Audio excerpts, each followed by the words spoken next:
শহরের কোলাহল আর ব্যস্ততাকে পাশে রেখে আমরা আজ চলে গিয়েছিলাম উত্তরার দিয়াবাড়িতে। বন্ধু বান্ধব মিলে এরকম শান্ত পরিবেশে কিছুটা সময় কাটানো সত্যিই মনকে ভরে দেয় প্রশান্তিতে।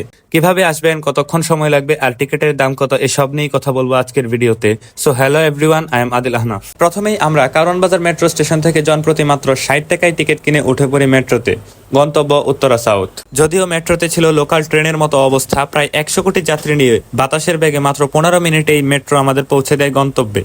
বলতেই হয় অন্যান্য স্টেশনের তুলনায় উত্তরার স্টেশনগুলো কিছুটা ভিন্ন, বিশেষ করে এর নীরবতা আর পরিষ্কার পরিবেশের জন্য। স্টেশন থেকে বের হয়ে সুন্দর এই রাস্তার ভিউ নিতে নিতে 4-5 মিনিট হাঁটতেই আমরা চলে আসি বোটের টিকিট কাউন্টারে। এখানে আধা ঘন্টার জন্য জনপ্রতি টিকিট প্রাইস 100 টাকা, যা আমার মতো গরিবের কাছে একটু বেশি মনে হলেও নৌকার ওঠার পরেই মনে হলো টাকাটা একদম সার্থক। যার কারণ আমি বলবো না, আপনারাই দেখে নিন।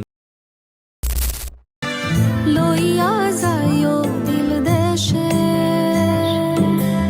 কইও কথা নিশিতে, হলদিয়া ফুল বনে,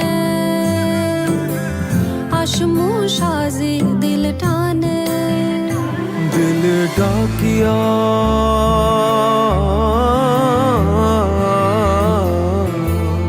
দিলে ডাকিয়া কয়।